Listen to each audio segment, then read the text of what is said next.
continuing my round the world reading, I am bringing you two amazing books from South Africa.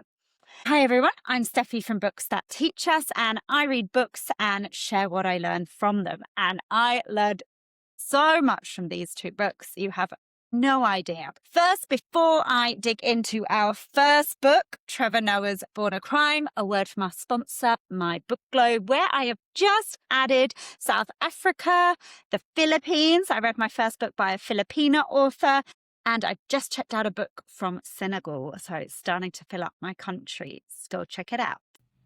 I'm so excited to share my book globe with you all. I have been working on this interactive clickable map which spins and gives you book recommendations, all curated and read by me from all around the world. Every time I read a book from a new country, I will add it to the map, so the map is only going to keep on growing.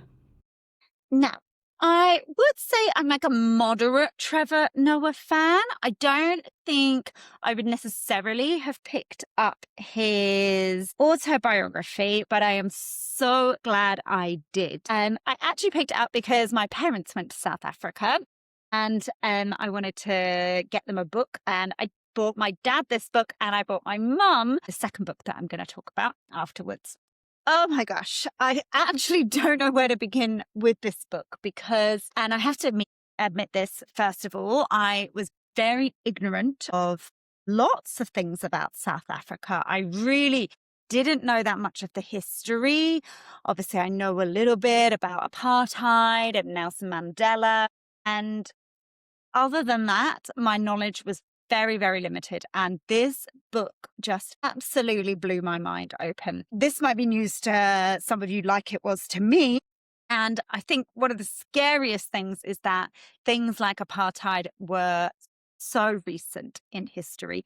As some of you know, I read a lot of historical fiction. Lots of things feel like very far removed in the past. Trevor Noah is a little bit older than me, and I can't actually get my head around things that happened in his life, things that went on in South Africa, and that people are still going through a legacy of dealing with now. So the book is called Born a Crime because when Trevor Noah was born, he was born to a black mum and a white father, and to have any kind of interracial relationship was illegal and you could go to prison. Trevor Noah was the only person he knew who grew up like he was. Lots of other people who were in mixed relationships actually left the country. And there's a bit in it where he's like astounded and was like, wait, we could leave? It's insane. So Trevor Noah explains a lot of things that I had no idea about. So I had no idea about like the categorizations of people in South Africa. So there were obviously groups that were deemed black, groups that were deemed white. And Trevor Noah explains here that there was a whole different group that they called colored people. And that refers to people who were mixed, like Trevor Noah. And then there were groups of people who were Indian who were treated completely differently again. And he explains that all of these people were like segregated from each other. So Trevor Noah being mixed black and white heritage meant that he and his mother should not be in the same area because she was black. So the whole thing is just absolutely insane. It is really just terrifying, and what the governments did to people in such recent history. I think that's what really gets to me, in a lot of people's lifetimes. So Trevor Noah had to be hidden for his younger childhood. When he went out with his mum, they had to ask a colored woman from the building to go out to the park with them, because people could not know that his mum was actually his mum. And he had a very, I would say, estranged relationship with his father. He talks a little bit about him. His father is from Switzerland. But I mean, his mum is one of the main characters in this book. And you just think, my God, like, what a woman. And there's equal parts where you admire her and her grit and tenacity and her determination to live life on her terms. And then there's other bits where you're just like, oh my gosh, like what were you thinking? I'm obviously aware because of court cases and protests in more recent years about the amount of gender-based violence that there is, a lot of femicide that happens in South Africa. And I think this book just really drove it home, like how dangerous it is to be a woman in South Africa. And it just really, really quite shocked me, a lot of the things that happened. And this is a spoiler-free review, but I was not expecting some of the things that happened in this.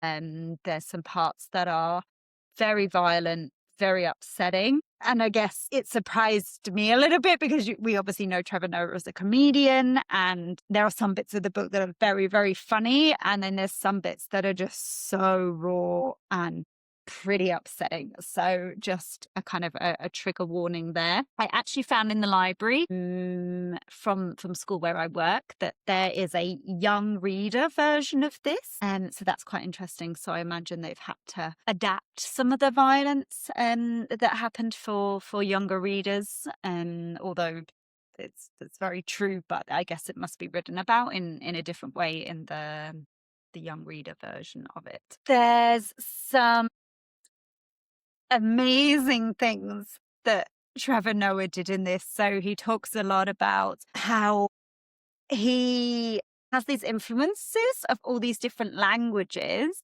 And because he's in a rare situation, being brought up as he is, and he's actually becomes fluent in all these different languages and can speak like it. And I was a bit jealous afterwards, but one of my colleagues who's South African said that the audio version is really good because Trevor Noah reads it, and then you can obviously hear all the different languages that he speaks. Like there's little sections in the book where someone's speaking in one of the South African languages.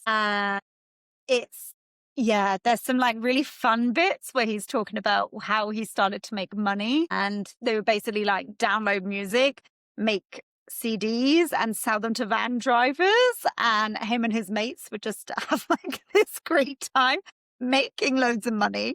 Then they realized that the better way was to make money was like for the loans on things, and they just became this whole little like mini economy that they would do in the neighborhoods. So that was like some really fun parts of the book as well. There's some really interesting things about his formidable mum, about taking him to all the different churches and how it didn't matter how long it took them, that she would insist on going to multiple different churches on a Sunday and to get the vans between them. And yeah, those parts were like equal parts comedy and where you're just like, oh my gosh, like she's what a woman. What a woman. Along with the violence, there's a fair bit about domestic violence and abusive relationships in this book as well. So I think that needs to come with a little bit of a trigger warning. But I recommend that everybody reads this book to help understand things about South Africa, to understand Trevor Noah and his background, and just, gosh, what a childhood he experienced. It's fascinating and horrifying and lots of words all at the same time. Okay, the second book that I want to talk about is a book called The Promise by Damon Galgut, which is actually my South African friend said it was his favorite book by a South African writer. And this time it is a fiction book, which is basically an allegory for the bigger political situation. So the story is based on a rich white Afrikaans family and the way that they treat the housekeeper, their cleaner, who is lower class and black, and how she was made this promise, hence the title of the book, The Promise, that they would give her some land, and they never do. And it's all about how this promise that the white people made to black people was never and will never be fulfilled. And it's one of those books where not that much actually happens in it in terms of events. Like it's nothing like Trevor Noah's very real life-filled events that happened to him. but it's where you still just really want to read this book, even though there's no big, massive moments in it. And what I thought was really interesting is that normally when I read a book, I feel like I have to really get on board with at least one of the characters to enjoy it. And I didn't like any of the characters, but I still enjoyed reading the book and I still wanted to know what happened. And I don't know if that's ever happened to me before, because I think normally, you can't just have all the characters being like a pain or annoying or worse. And lots of the characters in this book are despicable. And even the ones where you're like, oh, maybe this person's trying to do the right thing, they're still just kind of pathetic and not doing the right thing. And that's obviously the representation of what is happening. It's obviously quite a political commentary. But I did think that was quite interesting about how just not enjoying any of the characters.